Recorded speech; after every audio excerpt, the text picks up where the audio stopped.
Crisis YouTube channel में आपका स्वागत है। प्रधानमंत्री मोदी खुद आदमपुर एयरबेस पर पहुंचे, जिसका कार्यक्रम पूरी दुनिया ने देखा। रक्षा मंत्री राजनाथ सिंह भी कुछ एयरबेस पर जा रहे हैं।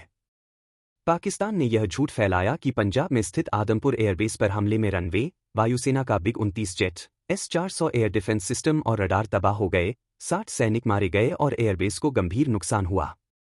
पाकिस्तान के सामने चुनौती है कि उसके प्रधानमंत्री शहबाज शरीफ उन एयरबेस पर जाकर लाइव दिखाएं जिनके बारे में भारत ने बड़े पैमाने पर नुकसान का दावा किया है। निजी कंपनी मैक्सार ने सैटेलाइट तस्वीरें जारी की हैं, जिनमें सरगोधा, नूर खान, सुक्कुर, जैकबाबाद में शहबाज एयरबेस आदि की तस्वीरें शामिल हैं, जो यह दर्शाती हैं कि वे 8 मई से पहले कैसे थे और भारतीय कार्रवाई के बाद उनकी स्थिति क्या है। इनकार तभी स्वीकार्य होगा जब पाकिस्तान वहां से लाइव कार्यक्रम करेगा और यह प्रधानमंत्री शहबाज शरीफ के जरिए ही संभव है। अगर वे काफी समय बाद उनमें से कुछ स्थानों का दौरा करते हैं तो इसका कोई फर्क नहीं पड़ेगा, क्योंकि कम क्षति वाले क्षेत्रों की मरम्मत की जा सकती है। पाकिस्तान के प्रधानमंत्री ऐसा नहीं कर पाए और इससे यह संकेत मिलता है कि भारतीय सेना का दावा सच्चाई के करीब है।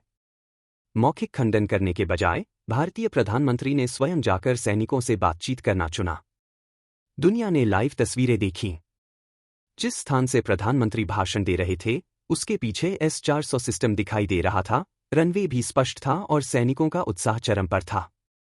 जब कोई देश दूसरे पर हमला करता है और हमारे बीच एक अनौपचारिक और लगातार युद्ध जैसी स्थिति उत्पन्न हो जाती है, तो यह संभव नहीं कि उसमें हमें कोई नुकसान न हो। कोई भी सफलता कीमत चुकाए बिना नहीं मिलती। राष्ट्र की मानसिकता पाकिस्तान के साथ सैन्य टकराव के लिए तैयार की गई थी कि हमें भी नुकसान होगा, लेकिन हम उसे सबक सिखाए बिना नहीं रुकेंगे। यदि उनके मिसाइल, ड्रोन, यहां तक कि लड़ाकू विमान भी भारी संख्या में उपयोग किए जाएं, तो उसका कुछ न कुछ प्रभाव अवश्य होगा। युद्ध जैसी स्थिति में इस पर रणनीतिक दृष्टिकोण से सार्वजनिक रूप से चर्चा करना उपयुक्त नहीं होगा। हालांकि प्राप्त जानकारी के अनुसार भारत को कोई बड़ा नुकसान नहीं हुआ है।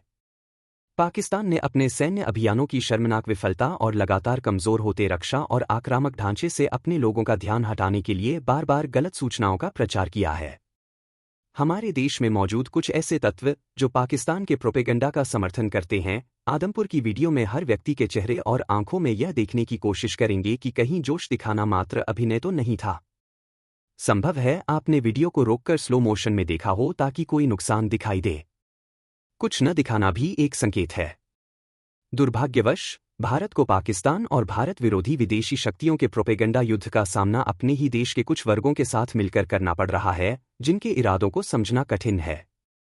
सच्चाई यह है कि जब भारत के मिसाइल पाकिस्तान के परमाणु प्रतिष्ठानों के दरवाजे तक पहुंचे तो पाकिस्तान और अधिक भयभीत हो गया और भविष्य में परमाणु युद्ध की धमकी देने की स्थिति में भी नहीं रहा।